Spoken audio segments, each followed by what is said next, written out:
সম্মানিত দর্শক ও শ্রোতা মণ্ডলী, আল্লাহ রাব্বুল আলামিনের অশেষ মেহেরবানিতে আমরা রিয়াদুস তৌহিদা ইসলামিক সেন্টার থেকে ধারাবাহিক উমদাতুল আহকাম প্রখ্যাত হাদিস গ্রন্থ থেকে হাদিস পাঠ শুরু করতে যাচ্ছি। তো আজকে আমাদের সামনে 7 নম্বর হাদিস, উমদাতুল আহকামের 7 নম্বর হাদিস উপস্থাপন হবে।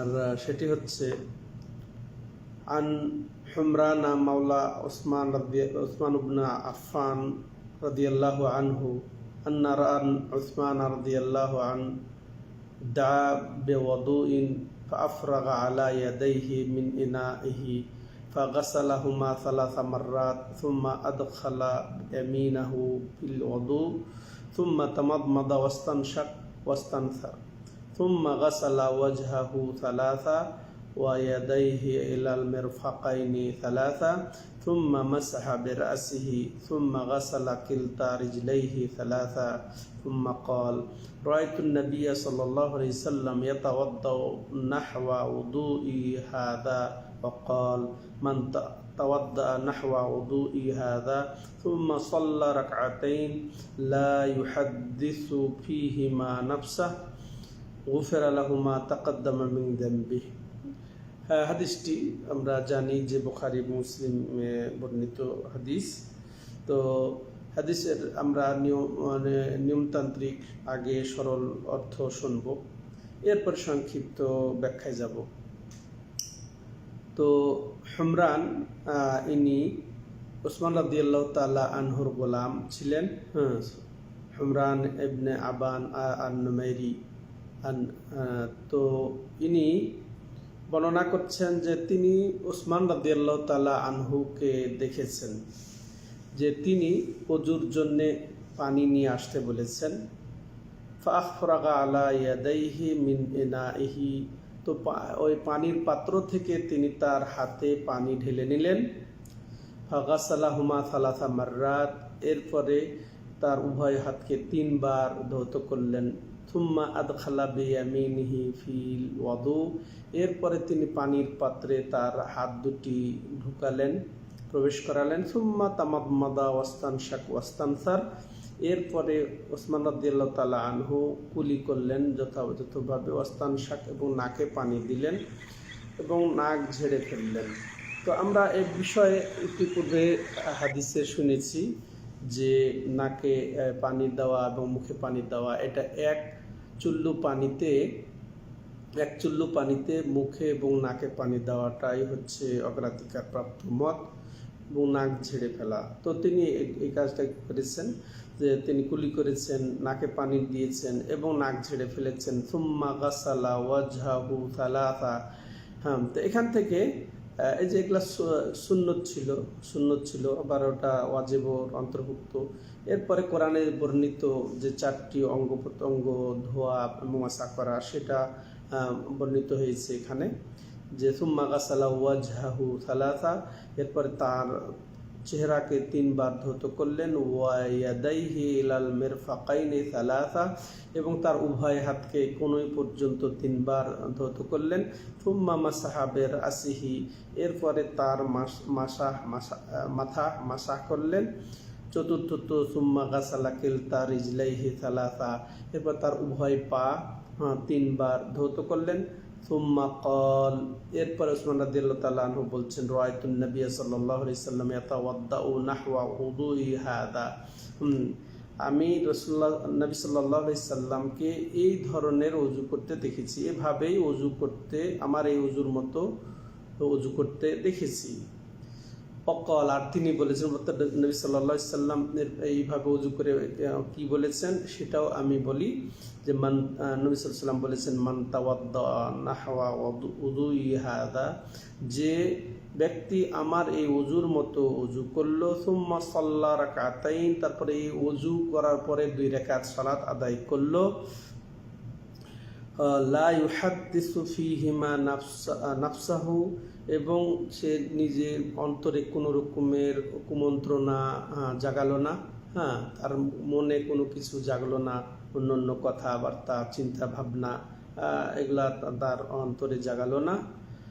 গুফিরা লাহু মা তাকাদ্দামা মিন যামবিহি, তাইলে তার গুনাহ আল্লাহ রাব্বুল আলামিন মাফ করে দিবেন, যা অতিবাহিত হয়েছে, অর্থাৎ বিগত জীবনের তার গুনাহ আল্লাহ রাব্বুল আলামিন মাফ করে দিবেন, এটাই মূলত। তো এই হাদিসটিতে আলহামদুলিল্লাহ সবচেয়ে বেশি ওযুর বিষয়গুলো বর্ণনা হয়েছে। এখানে ওযুর ওয়াজিব, মুস্তাহাব, রকন, এগুলা সব বর্ণনা হয়েছে আলহামদুলিল্লাহ। সম্মানিত দর্শক ও শ্রোতা মণ্ডলী, যা নবী সাল্লাল্লাহু আলাইহি ওয়াসাল্লাম বর্ণনা করেছেন আর স্বয়ং সাহাবী ওসমান রাদিয়াল্লাহু তাআলা আনহু দেখে তো বর্ণনা দিয়েছেন। তো ডাইরেক্ট এটা ট্রেনিং ওসমান রাদিয়াল্লাহু তাআলা আনহু যেভাবে রাসূলুল্লাহ সাল্লাল্লাহু আলাইহি ওয়াসাল্লাম থেকে নিয়েছেন সেই ট্রেনিং তিনি যেন দিচ্ছেন, তাহলে কার্যত এবং বাস্তব ট্রেনিং দিয়ে এটা আমরা হাদিসটা পাচ্ছি। তো এই হাদিসটা অত্যন্ত গুরুত্বপূর্ণ ওযু শেখার জন্য, ওযুর তাইলে আর এটাই মাশাআল্লাহ এটা আমাদের সঠিকভাবে নিতে হবে, যেহেতু এবং সেই হাদিসে এসেছে। তাহলে এই হাদিস থেকে আমরা যে ফায়দাগুলা পাই, যে এখানে হাদিস বুঝতে পারছি যে ওযুর অনেকগুলা মুস্তাহাবও আছে, ওয়াজিব যেমন আছে, রুকন যেমন আছে।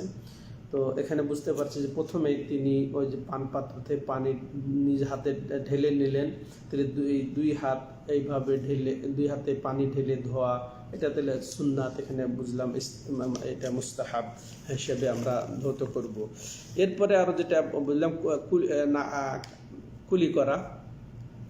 কুলি করা, গড়গড়া সহ কুলি করা, তারপরে নাকে পানি দেওয়া এবং নাক ঝেড়ে ফেলা, এটা জরুরি, এটা আমাদেরকে জরুরি। এই নাকে পানি এবং কুলি যদি না করি তাহলে ওযু হবে না। তো এটাও আমাদেরকে জরুরি ভাবে এটা পালন করতে হবে। এটা আমরা এই হাদিসের থেকেই পাচ্ছি।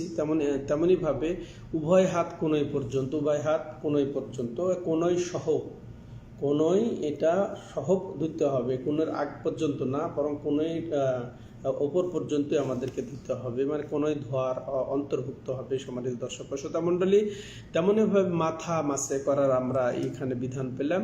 তো এবং মাথা মাসে করতে হবে একবার, এটাও ফরজ, এটাও জরুরি।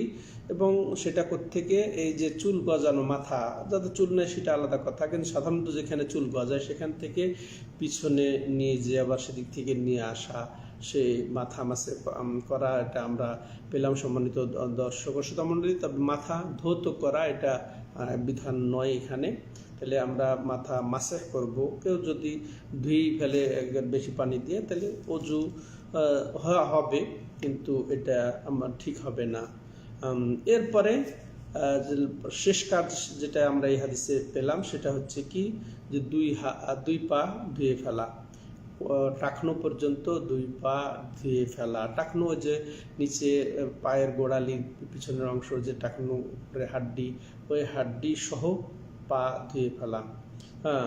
এরপরে হাদিসে যেটা আমরা পাচ্ছি, এইভাবে ওযু করার পরে রাসূলুল্লাহ সাল্লাল্লাহু আলাইহি সাল্লাম কি বলেছেন হাদিসে, থুম্মা সাল্লা রাকাতাইন, এরপরে 2 রাকাত এই ওযুতে সালাত নামাজ আদায় করলো। এটা আমরা পেলাম যে ওযু করে 2 রাকাত সালাত নামাজ, এটা সুন্নত।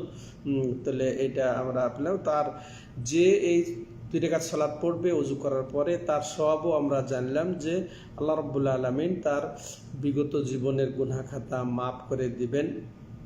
তো এটা আমরা পেলাম।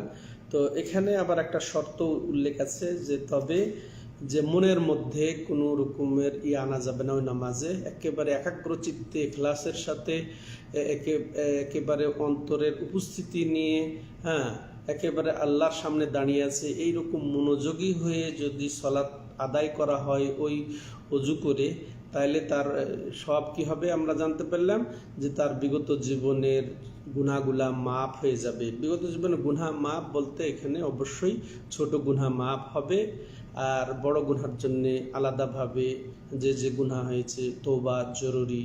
যেমন অন্য হাদিসে আছে যে ইজাজ তুনিবাতিল কাবায়ের, যেমন সাগীরা গুনাহ যে আল উমরা ইলাল উমরা, as-salawatul khams wal jumu'a ilal jumu'a wal umra ilal umra কাফারাতুন লিমা বাইনাহুমা আও বাইনাহুন ইজাজ তুনিবাতিল কাবায়ের। যে এই যে বলা হলো যে এক সালাতের পর আরেক সালাত আদায় করা, এক জুমার পরে আরেক জুমা আদায় করা, একবার উমরার পরে আরেকবার উমরা করা মাঝের গুনহার কাফারা হবে, কিন্তু তার জন্যে ওইটা ব্যতিক্রম যে কাবিরা গুনহা ছাড়া, এটাই বোঝানো হচ্ছে। কাবিরা গুনহা থেকে যদি বেঁচে থাকে বা কাজের গুনহা এর অন্তর্ভুক্ত হবে না, এটাই বোঝা গেল। সম্মানিত দর্শক ও শ্রোতা মণ্ডলী, এই মর্মে বহু হাদিস আছে ওযুর ফজিলত গুরুত্ব সম্পর্কে। যেমন একটা হাদিস সংক্ষেপে বলে শেষ করি, যে আবু হুরায়রা রাদিয়াল্লাহু তাআলা আনহু বর্ণনা করছেন রাসূলুল্লাহ সাল্লাল্লাহু আলাইহি ওয়াসাল্লাম থেকে, ইযা তাওয়াদ্দাল আব্দুল মুসলিম ও আবিল মুমিন, তিনি বলেছেন যে যখন কোনো মুসলিম বা মুমিন বান্দা ওযু করবে, ফাগাসালা ওয়াজহাহু খারাজা মিন ওয়াজহি কুল্লু খাতিআতিন নাযারা ইলাইহা বিআইনাইহি মা'আল মা।